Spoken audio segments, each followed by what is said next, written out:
નમસ્કાર, હું પ્રવીણ. આજ દિન સુધી તમે ગરમી માટે એલર્ટ, વરસાદ માટે એલર્ટ સાંભળ્યું હશે, પરંતુ રેડ એલર્ટ ગઈકાલે આપ્યું કેન્દ્રીય આરોગ્ય મંત્રાલય. અચાનક સફાળું જાગ્યું કેન્દ્રીય આરોગ્ય મંત્રાલય અને એક સર્ક્યુલર બહાર પાડ્યું છે કે તમે જે જંક ફૂડ ખાઈ રહ્યા છો તે આજનું નવું તમાકુ છે.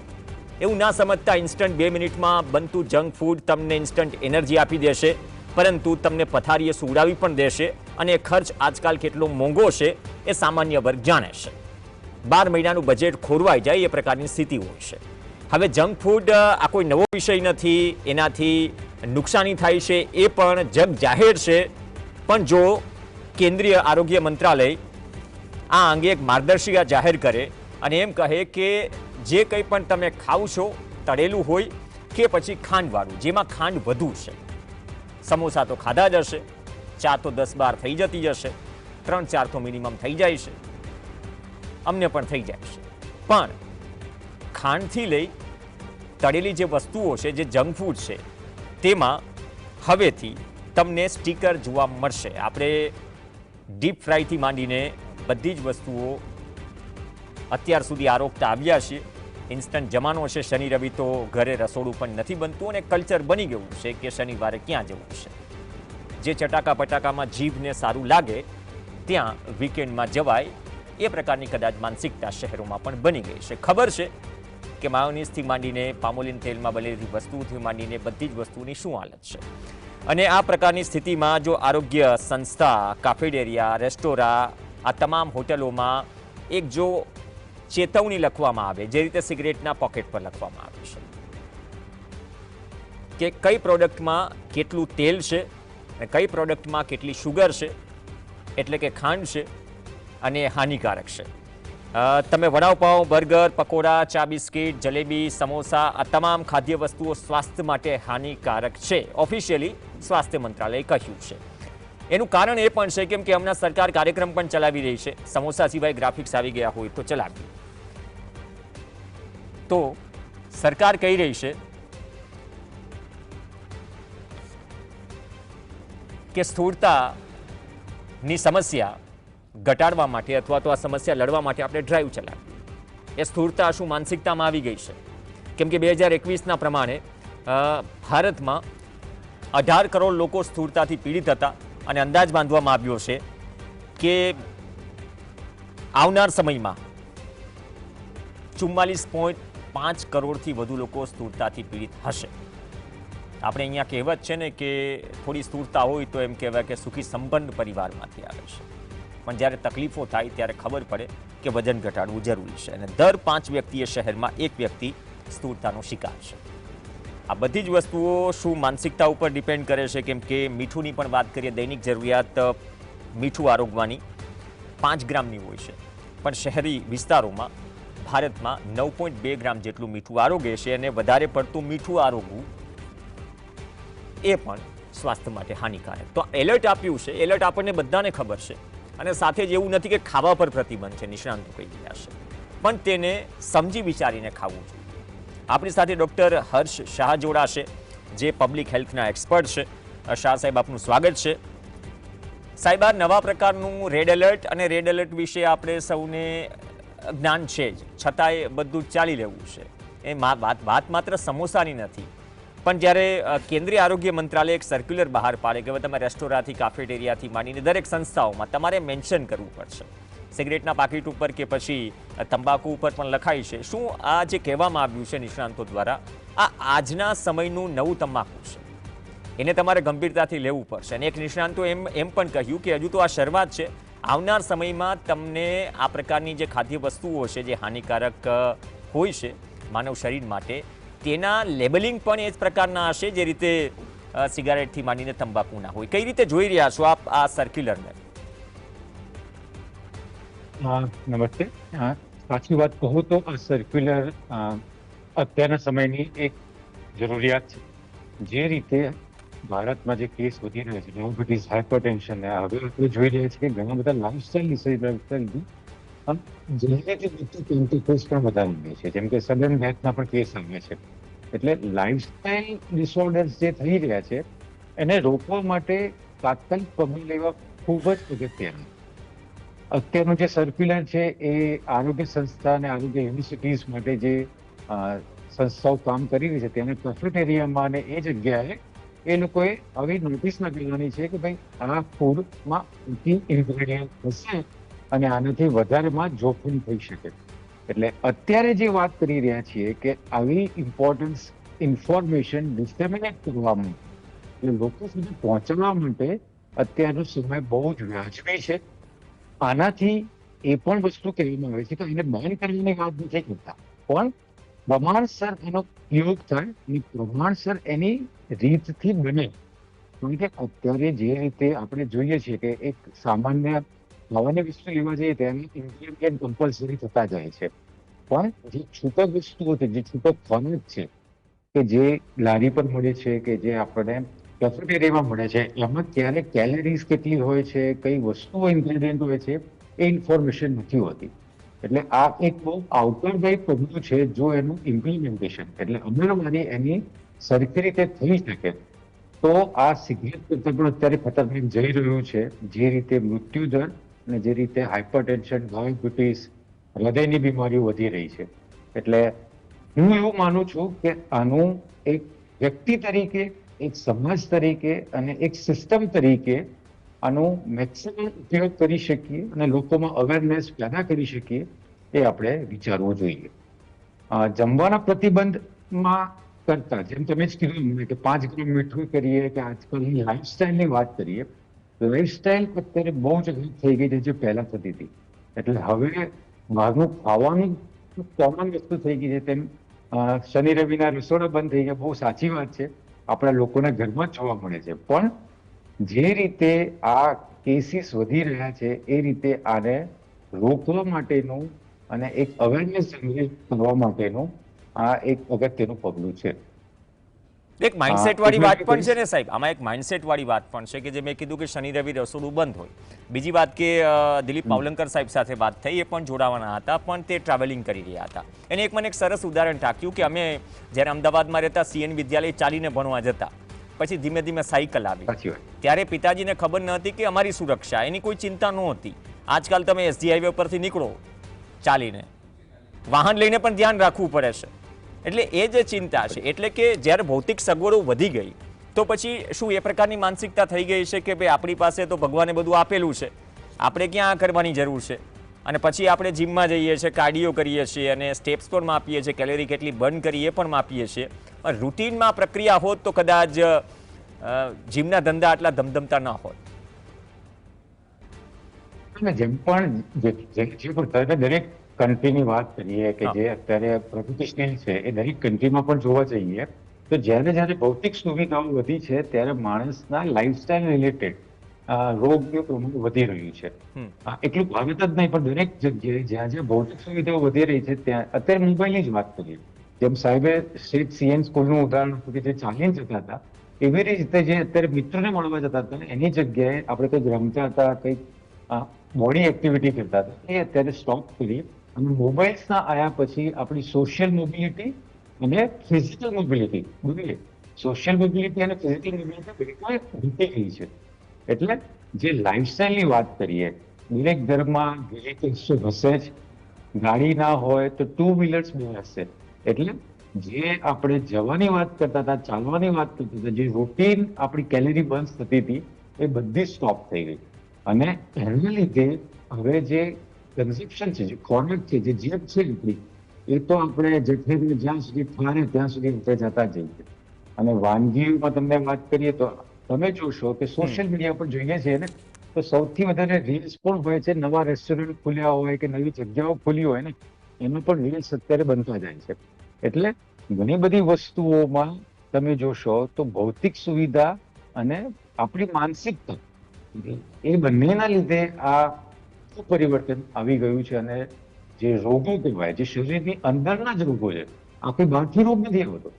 શરીર જ તમને ડાયાબિટીસ આપે છે, તમારું ઇન્સ્યુલિન શરીરમાં જ બને છે, એ ઘટી જાય છે, તમારી સેન્સિટિવિટી ઘટી જાય છે, તમારા રક્ત જે ચાવ હોય છે, જે બ્લડ પ્રેશર હોય છે, એ અંદરના જ છે. પહેલે કેમ થતું હતું કે આપણને બહારથી રોગ મળતા હતા, બેક્ટેરિયા હોય કે વાયરસ હોય, પણ આ રોગો આપણા શરીરના જ છે અને શરીર જ ઊભા કરે છે. એટલે ભૌતિક સુવિધા જ્યાં જ્યાં વધી છે એ દરેક કન્ટ્રીમાં આ જ વસ્તુ જોવા મળી છે. જે કન્ટ્રી કે જે સમાજ કે જે ગામ, અમુક ગામ પણ એવા છે કે જ્યાં આનું પગલાં લેવાઈ ગયા છે. એટલે સાઉધર્નના અમુક સ્ટેટ્સમાં જઈએ કે જ્યાં અમુક વિલેજીસ છે ત્યાં આ ઘણી જગ્યાઓ બેન કરી દીધી છે. એટલે આ રસ્તા પર વેહિકલ્સ નહીં, વેહિકલ ફ્રી ડે ઉજવાય છે, સાયકલ્સ માટે અલગ લેન બને છે. એટલે સ્વીડનમાં જઈએ કે યુરોપિયન અમુક કન્ટ્રીઝમાં જઈએ ત્યાં લોકો ઓફિસ માટે પણ સાયકલ કરે છે, ભલે ને 5 કિલોમીટર હોય કે 6 કિલોમીટર હોય. એટલે જ્યાં પણ આ જાગૃતિ વધી છે ત્યાં ચેન્જ આવ્યો છે. પણ આપણા લેવલે, આપણા ઇન્ડિયામાં, આપણા ગુજરાતમાં ખાસ કરીને પ્રજાનું જે એજ્યુકેશન લેવલ છે એ મિક્સ છે. એજ્યુકેશન લેવલ તો ખૂબ જ ઓછું છે. હમણાં જ એટલે ઇંગ્લેન્ડમાં એક ઘણી ટેસ્ટ બધી મેચ વસ્તુ- ચાલી રહી હતી અને ટ્રાફિકની બહુ મોટી સમસ્યા હતી અને સાયકલ ડે, પર્યાવરણ દિવસ હતો, તો ટીમના ખેલાડીઓ સાયકલ લઈને મેદાન પર પહોંચે છે. ઓફિશિયલ ટાઈમથી ટેસ્ટ મેચ ની ઇનિંગ થોડી મોડી શરૂ થાય છે. એટલે એ કલ્ચર ત્યાં છે, પણ અહીંયા પોપ્યુલેશનથી લઈને, અથવા શું પોપ્યુલેશન એક માઇન્ડસેટ બની ગયું છે કે નહીં, એ તો થોડા એટલા વસ્તીવાળા દેશ છે. શહેરો તો ત્યાં પણ છે, શહેરોમાં વસ્તીની ગીચતા ત્યાં પણ છે. તો આ પણ એક મિથ બની ગયું છે જે તોડવું પડશે. અને બીજી વાત એ, દરેક વખતે જ્યારે પબ્લિક હેલ્થના સેક્ટરની વાત થાય, કોરોના સમયે પણ વાત થઈ હતી કે આપણે રિસર્ચ પાછળ કેટલું બજેટ ફાળવીએ છીએ. કોવિડમાં નવા આવતા ડિસીઝ છે અથવા તો આ પ્રકારની સ્થિતિમાં જે રિસર્ચ જે થાય છે, આપણી પાસે ડેટા પહેલી વાત તો એ કે આપણો પોતાનો કેટલો છે જે ભવિષ્યમાં કામ આવે, તો એમાં કેટલું થઈ રહ્યું છે ઓનેસ્ટલી, અને કેટલું કરવાનું બાકી છે. કેમ કે બજેટ દરેક જગ્યાએ મેટર કરે છે, ખાવામાં મેટર કરે છે, રિસર્ચમાં મેટર કરે છે. હા ભાઈ, 100% સાચી વાત કરી તમે કે જેમ આ ન્યુટ્રિશન છે ને, ન્યુટ્રિશનની જ્યારે પણ વાત કરીએ ત્યારે પબ્લિક હેલ્થ પર્સપેક્ટિવમાં સાયન્ટિફિકની જગ્યાએ લોકચાલિકા અને ગોસિપ વધારે હોય છે. અને અત્યારે દરેકને એવું લાગે છે કે મને બધી જ ખબર છે ન્યુટ્રિશન વિશે. તમે જે દાદીમાના નુસ્ખા હતા કે જે દાદીમાની ખાવાની બનાવવાની રીતો હતી એ તો વિસરાઈ ગઈ છે. પણ આજની જનરેશન કે જે પોપ્યુલેશન વાત કરીએ એ બધાને એવું છે કે મને ખ્યાલ છે, એટલે રિસેપ્ટિવનેસ બહુ ઘટી ગઈ છે. બીજી જ વસ્તુ કે જ્યારે ગવર્મેન્ટ સેક્ટરમાં કે પબ્લિક હેલ્થ સેક્ટરમાં સાચા રિસર્ચની જરૂર છે, કે જેમ કે એક કચોરી ખાઈએ કે એક સમોસું ખાઈએ તો 325 કેલેરી મળે છે, 325 કેલેરીઝ મળે છે. હવે આ કેલેરીની શરીર પર શું અસર થાય છે, કેટલા પ્રમાણમાં અસર થાય છે, એ બધું રિસર્ચ કરવાની જરૂરિયાત પાતી છે. બીજી વસ્તુ કે બીજું એક ઉદાહરણ આપું કે અત્યારે એવું નથી કે ડાયાબિટીસ કોઈ હેલ્ધી બોડીમાં થઈ શકે છે. ઘણા બધા સ્ટડીઝ પણ એવા થયા છે જે ઇન્ડિયામાં હજી થવાના જરૂર છે કે તમારું શરીર દુબળું પતળું હોય તો પણ ડાયાબિટીસ હોય. ને હવે તો આપણે ટ્રાઇબલ બેલ્ટમાં જઈએ, અમે બનાસકાંઠા જઈએ છીએ, અમે દાહોદ જઈએ છીએ, જ્યાં ટ્રાઇબલ પબ્લિક છે જે અમદાવાદ અને મોટા શહેરોમાં સુરતમાં બધે કામ કરવા આવે છે, એ લોકોના પણ ખાવાની રીતો બદલાઈ, એનાથી એમના શરીરમાં રોગોનું પ્રમાણ પણ વધી ગયું.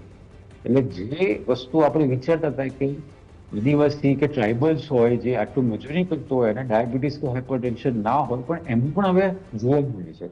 એટલે કેટલા પ્રમાણમાં જોવા મળે છે, રોકવા માટે શું કરવું પડશે, આ બધાનો એક રિસર્ચ માટેનું એક ડેડિકેટેડ એફર્ટ્સ ગવર્મેન્ટે કરવું પડશે. કારણ કે અત્યાર સુધી આપણે કોવિડમાં જેટલી એફર્ટ કર્યા એના આપણે 10% એફર્ટ પણ આમાં કરીશું ને તો આપણને ઘણો જ ફાયદો થશે. એટલે હું 100% તમારી વાત સાથે હું સહમત છું કે રિસર્ચ, અવેરનેસ અને એક્શન્સ બંને ભેગા કરીને એક્શન્સ લેવા સુધી પણ આપણે કરવું પડશે, જે આપણે કોવિડમાં બહુ સારી રીતે કરી શકે, એઝ અ સમાજ લેવલે, પર્સનલ લેવલે અને એઝ અ સિસ્ટમ લેવલે. એ ફરીથી એને ઉગાવવું પડશે. એક હમણાં એક કેન્દ્રીય મંત્રી આવીને કહે છે કે નહીં ગ્લોબલ વોર્મિંગ, તો ગ્લોબલ વોર્મિંગ તો ઇસ્યુ છે જે કદાચ ગામના ચોરેથી માંડીને શહેરથી માંડીને મહાસત્તાઓમાં જ્યારે દેશના વડાઓ ભેગા થાય છે આ ચર્ચાય છે.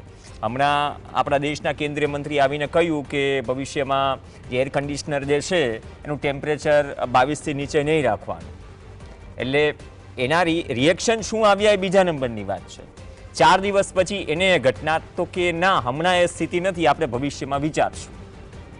ભવિષ્યના જ વિચાર માટે કોઈ મંત્રી જ્યારે ગ્લોબલ વોર્મિંગ રિલેટેડ કોઈ ઇસ્યુ રાઇઝ કરે છે તો શું એ પહેલાં કોઈ પ્રોઝ એન્ડ કોઝ વિચાર્યા નહીં હોય?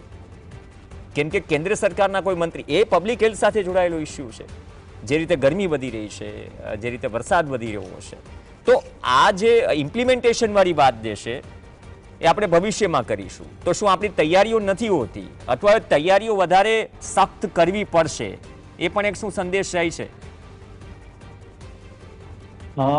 હું તમને એક સિમ્પલ ઉદાહરણ આપું કે જ્યારે કોવિડ આવ્યું ત્યારે કોવિડ લેવલે ડરના લીધે લોકો કે સિસ્ટમમાં ઘણી બધી વસ્તુઓ થવા માંડી. આપણે સેનિટાઈઝર રેગ્યુલર યુઝ કરવા માંડ્યા, આપણે હાથ ધોવા માંડ્યા, આપણે લોકોને જ્યાં ભીડ જગ્યા હતી ત્યાં ટાળવા માંડ્યા. પણ એક સૌથી સિમ્પલ વસ્તુ હતી કે હેન્ડ વોશિંગ આપણે દરેક જણ કરતું હતું. એટલે શરૂઆત પોતાનાથી જ કરવી પડશે હંમેશા, અને પોતાનાથી જ થશે તો આવી મોમેન્ટમ આવશે. એ પોતાનાથી કરવા માટે કોવિડે તો બીક આપી, પણ આ ડાયાબિટીસ કે હાઇપરટેન્શનમાં જ્યાં સુધી એ દર્દીને કોઈ એડવર્સ ઇફેક્ટ ના થાય ત્યાં સુધી સિરિયસ નથી રહેતો, ત્યાં સુધી એને કઈ અસર થતી નથી. એટલે મેં તમને કીધું ને કે જ્યાં સુધી આની અવેરનેસ આપણે એક લોકો સુધી નહીં પણ એક માણસ સુધી નહીં પહોંચાડીએ ને ત્યાં સુધી કોઈ પણ મંત્રી હોય કે કોઈ પણ મારા જેમ સ્પેશિયલિસ્ટ હોય કે આપણે ન્યૂઝ ચેનલ્સ પણ હશે, ત્યાં સુધી આપણે અસર નહીં પહોંચાડી શકીએ. એટલે માણસ લેવલે આની જાણકારી, આની સેન્સિટિવિટી પહોંચાડવી પડશે તો જ થશે. કારણ કે લોકોને વજન પ્રમાણે કેટલું ખાવું, કેટલું ઓછું પડે છે, કેટલા ન્યુટ્રિશન્સ જોઈએ છે, એ બધી વાત ત્યાં સુધી લોકોને જાગૃતતા લાવવી તો પડશે. બે મુદ્દા છે ને. એક તો આપણે કુપોષણનો મુદ્દો પણ બહુ એવું નથી કે તમે બધું જ ખાવ છો એટલે તમે કુપોષિત નથી. સરકાર સામે અથવા આપણી સોસાયટી સામે સૌથી મોટા બે પ્રશ્નો, સ્થૂળતા તો આવ્યું, સરકારે કુપોષણ માટે પણ કેમ્પેન શરૂ કર્યું, બીજી તરફ સ્થૂળતા માટે. આ કોન્ટ્રાડિક્ટરી નથી લાગતું કે આપણે કયા સમયમાં જીવી રહ્યા છીએ અને એ સમયમાં આપણી જે માનસિકતા જે બની ગઈ છે અથવા આપણી લાઈફસ્ટાઈલ બની ગઈ છે તેના કારણે આપણે બંને તરફ ચેલેન્જમાં ફસાયા છે. ત્યાં કુપોષણની પણ સમસ્યા છે, સ્થૂળતાની પણ સમસ્યા છે. કુપોષણમાં પણ તમે જેમ કીધું ને કે એકલું એવી વાત નથી. અત્યારે તમે જોશો ને કે ડોક્ટર તરીકે ઘણા બધાનું સજેશન આપવું છે કે B12 ચેક કરવું, વિટામિન ડી ચેક કરાયેલો. તમે જોશો કે વિટામિન ડી અને વિટામિન B12 ની કેમ જરૂર પડે છે? પાણીની જરૂરિયાત આપણી ઓછી થઈ ગઈ છે, સૂરજ પ્રકાશ આપણને મળતો ઓછો થઈ ગયો છે, ખોરાક આપણું જંક ફૂડ વધી ગયો છે, વેજીટેબલ્સ ઘટી ગયા છે, ફ્રૂટ્સ જે પેલા ખાતા હતા સિઝનલ, એ સિઝનલ ફ્રૂટ છોકરાને તો બહુ વખતો મારવો પડે છે. એટલે કુપોષણ પણ એવું નથી કે ઓબેસ પેશન્ટ પણ નથી. એટલે ન્યુટ્રિશનલ ડેફિનેશનમાં વિટામિન્સની વાત કરીએ તો મિનરલ્સની વાત કરીએ એ પણ છે. બીજી વસ્તુ ઓછો વજન મળો જ છે, કારણ કે આપણે છેલ્લા 20 વર્ષથી કુપોષણ સામે લડતા આવીએ છીએ. કુપોષણમાં આપણે એક વસ્તુ ફોકસ કર્યું છે, ઓછું વજન. બાળકનું વજન વધી જવું જોઈએ, બાળકની ઊંચાઈ વધી જવી જોઈએ. એટલે ખરેખર રિસર્ચ કરવું પડશે, બંને વસ્તુના કારણો શોધવા અને પછી એક્શન લેવા. ઓકે, બહુ સારી વાત કરી. સમયનો થોડો અભાવ છે પણ બહુ તમે ઇન ડિટેલ, કેમ કે તમે ફિલ્ડમાં આવો છો, તમે ગ્રામ્ય સ્તરે જ આવો છો અને જે એક સામાન્ય એક વાક્યમાં એ ફરક જે સમજાવ્યો કે તમે સ્થૂળ છો એટલે કે આપણી દેશી ભાષામાં કે સુખી સંપન્ન પરિવારના સ્થૂળ છો તો પણ તમે કુપોષિત હોઈ શકો છો. એટલે એવી સ્થિતિમાં રહેવું નહીં, પણ આપણે એડોપ્ટ કરવું પડશે, માઇન્ડસેટ કદાચ બદલવું પડશે. બાકી ટેમ્પરેચરવાળી વાત થઈ ગઈ કે વાત કરી દીધી, પરંતુ ભવિષ્યમાં વિચારીશું તો પછી હેલ્થ ઇન્સ્યોરન્સ માટે પણ વિચારીશું.